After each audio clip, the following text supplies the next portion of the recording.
App ক্যাবে মহিলা যাত্রীর কাছ থেকে সর্বস্ব ছিনতাইয়ের অভিযোগ। সেন্ট্রাল অ্যাভিনিউ থেকে ক্যাবে উঠে ভয়াবহ অভিজ্ঞতার সাক্ষী মহিলা যাত্রী। 8ই ফেব্রুয়ারির ঘটনায় উল্টোডাঙ্গা থানায় লিখিত অভিযোগ দায়ের মহিলার। মানিকতলার কাছ থেকে গ্রেপ্তার অভিযুক্ত অ্যাপ ক্যাব চালক।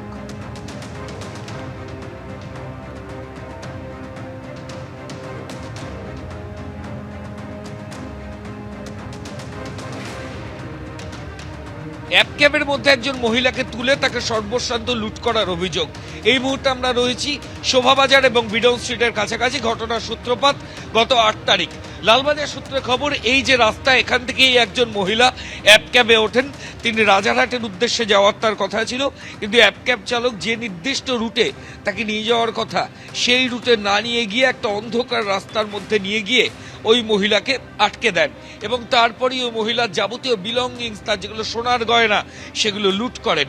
ঘটনার পর ওই অভিযোগকারিনী মহিলা তিনি উল্টোডাঙ্গা থানায় লিখিত অভিযোগ দায়ের করেন। পুলিশ আধিকারিকরা তদন্তে নেমে ট্রাফিকের সিসিটিভি ক্যামেরার ফুটেজ এক্সামিন করে এবং সেটা এক্সামিন করে দেখা যায় যে ওই অ্যাপ ক্যাব তার আগে 6 জনকে বিক্রি করা হয়েছিল গাড়িটি। গতকাল রাতে অভিযুক্ত গাড়ির চালক তাকে মানিকতলার কাছ থেকে উল্টোডাঙ্গা থানার পুলিশ আধিকারিকরা এবং লালবাজারের অ্যান্টি স্ন্যাচিং স্কোয়াডের যারা গোয়েন্দা তারা গ্রেফতার করেছেন। গোটা ঘটনার যে মোডাস অপারেন্ডি সেটা দেখে কিন্তু যথেষ্ট আটকে উঠছেন সবাই শহরবাসী। কারণ শহরের মধ্যে একজন মহিলা, তিনি অ্যাপ ক্যাব বুক করেছিলেন নির্দিষ্ট জায়গায় যাবেন বলে, কিন্তু গাড়ির চালক নির্দিষ্ট জায়গায় না নিয়ে গিয়ে তাকে অন্য রাস্তায় নিয়ে গিয়ে, নির্জন রাস্তায় নিয়ে গিয়ে লুটের চেষ্টা করে এবং তার কাছ থেকে সোনার জিনিস লুট করে। অভিযুক্তকে জিজ্ঞাসাবাদের প্রক্রিয়া চলছে। এর আগে তার কোনো প্রিভিয়াস হিস্ট্রি আছে কিনা, অর্থাৎ এই ধরনের অপরাধ ওই অভিযুক্ত আগে করেছে কিনা, সেটাও পুলিশ আধিকারিকরা খতিয়ে দেখছেন। ক্যামেরা ভগবান সাহের সঙ্গে ময়ূখ ঠাকুর চক্রবর্তী, এবিপি আনন্দ, কলকাতা। এসআইএস স্কুটনিতে ধরা পড়ল একাধিক অসঙ্গতি। বরানগরে এক ভোটারের নথিতে দেখা যাচ্ছে জন্মের আগেই বার্থ সার্টিফিকেট ইস্যু করা হয়েছে। মেটিয়াবুরুজে আবার এক ভোটারের 2 সন্তানের বয়সের ফারাক মাত্র 1 মাসেরও কম। মেমারিতে এক ভোটারের বিরুদ্ধে উঠল ভুল তথ্য দেওয়ার অভিযোগ। ইতিমধ্যে সংশ্লিষ্ট ভোটারদের বিরুদ্ধে আইনানুগ ব্যবস্থা নিতে ইআরওকে নির্দেশ দিয়েছে কমিশন। কোথাও জন্মের আগেই জন্মের শংসাপত্র, কোথাও 2 সন্তানের বয়সের ফারাক 1 মাস, কেউ বা সম্পর্কের প্রমাণ দিতে জমা দিয়েছেন ব্লাড রিলেশন সার্টিফিকেট।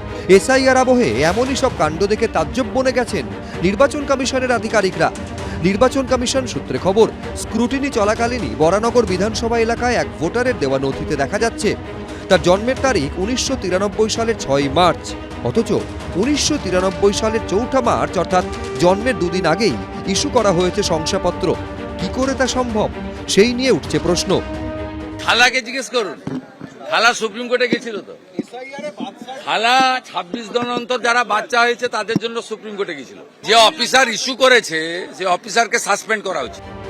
কমিশন সূত্রে খবর, ইতিমধ্যেই এই ঘটনায় সংশ্লিষ্ট ভোটারের বিরুদ্ধে আইনানুগ পদক্ষেপ নিতে ইআরওকে নির্দেশ দিয়েছে নির্বাচন কমিশন। এমনকি ওই ব্যক্তির নাম চূড়ান্ত ভোটার তালিকা থেকে বাদ দেওয়া হবে বলেও জানিয়েছে কমিশন। এ তো গেল বরানগরের কথা। এবার আসা যাক কলকাতা বন্দর এলাকা মেটিয়াবুরুজে। এখানে আবার দেখা যাচ্ছে এক ভোটারের 2 সন্তানের মধ্যে বয়সের ফারাক রয়েছে 1 মাসেরও কম। কমিশন সূত্রে খবর, মেটিয়াবুরুজে 55 নম্বর বুথের এক ভোটারের দেওয়া তথ্য অনুযায়ী এক ব্যক্তির 20 বছরে মোট 10টি সন্তান হয়েছে বলে দাবি করা হয়েছে। এর মধ্যে এক কন্যা সন্তানের জন্মের তারিখ 1990 সালের 5ই ডিসেম্বর, আর এক কন্যা সন্তানের জন্মের তারিখ 1991 সালের 1 জানুয়ারি, অর্থাৎ মাঝে ফারাক 1 মাসেরও কম। দেখা যাচ্ছে 10টি সন্তান, কিন্তু কোনো এক সন্তানের সঙ্গে তার যে বয়সের ফারাক সেটা 1 মাস, এবং বেশিরভাগ সন্তানের জন্ম কিন্তু পয়লা জানুয়ারি, এবং এটাও কিন্তু একটা দেখা যাচ্ছে অসঙ্গতি। এবং আরও একটা বিষয় রয়েছে যেটা মোহনপুর গ্রাম পঞ্চায়েত, সেখানে কিন্তু কমিশন দেখতে পাচ্ছে যে ব্লাড রিলেশন সার্টিফিকেট দেওয়া হয়েছে। এই ব্লাড রিলেশন সার্টিফিকেটটা কি? কারণ সেক্ষেত্রে যদি বাবা মার ক্ষেত্রে বা ছেলে মেয়ের কোনো সার্টিফিকেটের বিষয় থাকে সেটা অন্য সার্টিফিকেট দেওয়া হয়। ব্লাড রিলেশন সার্টিফিকেট কি এক্ষেত্রে বৈধ? কোনোভাবে বৈধতা রয়েছে? এই সমস্ত কিছু কিন্তু অসঙ্গতি রয়েছে। আবার দেখা গেল এসআইআর স্ক্রুটিনিতে জমা পড়েছে অভিনব নথি, যেখানে দেখা যাচ্ছে দক্ষিণ 24 পরগনার মোহনপুর গ্রাম পঞ্চায়েতের তরফে দেওয়া হয়েছে এই ব্লাড রিলেশন সার্টিফিকেট। প্রশ্ন উঠছে, সম্পর্কের প্রমাণে এই সার্টিফিকেট আদৌ বৈধ তো? এই পশ্চিমবঙ্গে রাজ্য সরকারের পক্ষ থেকে অবৈধ ভোটারকে ভোটার, আর নির্বাচন কমিশনের পক্ষ থেকে বৈধ ভোটারকে অবৈধ ভোটার, এই একটা খেলা চলছে। কারণ যে সমস্ত বানানে ভুল ভাল যা কিছু বেরোচ্ছে, যার জন্য মানুষের এত হয়রানি হচ্ছে, পশ্চিমবঙ্গের তৃণমূল পার্টি মুখ্যমন্ত্রী মমতা ব্যানার্জি দেখাতে চাইছে যে এগুলো সব নির্বাচন কমিশনের জন্য হচ্ছে, কিন্তু বাস্তবে এগুলো যারা করছে নিচে গণনা করাতে, আপনার রেকটিফিকেশন যারা করছে, যারা শুনানি করছে, যারা লিখছে, এনুমারেশন করছে, তাদের দায়িত্ব ছিল এগুলো। ভারতবর্ষের নির্বাচন কমিশন সারা ভারতবর্ষব্যাপী এসআর করার নামে একটা নতুন জুলুম রাজ তৈরি করেছে, এখানে কোনো ভুল নাই। তার মোকাবেলা করার জন্য যে ব্যবস্থা নেওয়া দরকার সেটা পশ্চিমবঙ্গ সরকার নিচ্ছে না। অসঙ্গতি ছবি উঠে এসেছে পূর্ব বর্ধমানের মেমারি থেকেও। কমিশন সূত্রে খবর, এসআইআর স্ক্রুটিনিতে দেখা গেছে মেমারির এই ভোটারের জমা করা এনুমারেশন ফর্মে তারিখের জায়গায় লেখা রয়েছে ////1987। সার্টিফিকেটে কি আছে না আছে এসব নিয়ে বিবাদ করাটা উচিত না। আমাদের মুখ্যমন্ত্রীর 3টে জন্ম সার্টিফিকেট বা জন্ম তারিখ, পিএইচডি, ভুয়ো ডিগ্রি, সার্টিফিকেটের কোনো হদিশ নেই। প্রধানমন্ত্রী যে দেশে হোল পলিটিক্যাল সায়েন্সে এমএ, সেখানে আপনি সার্টিফিকেটের সাইন্টিফিক খুঁজে লাভ কি?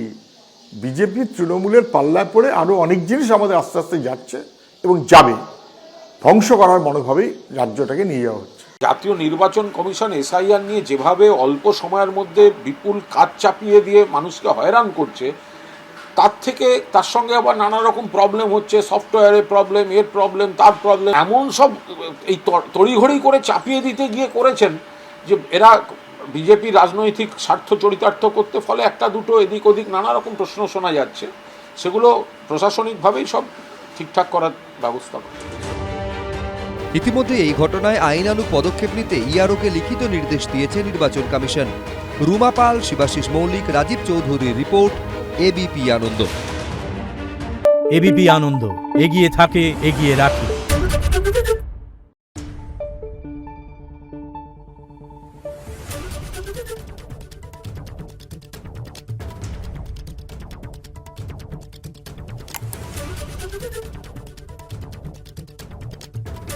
Thank you.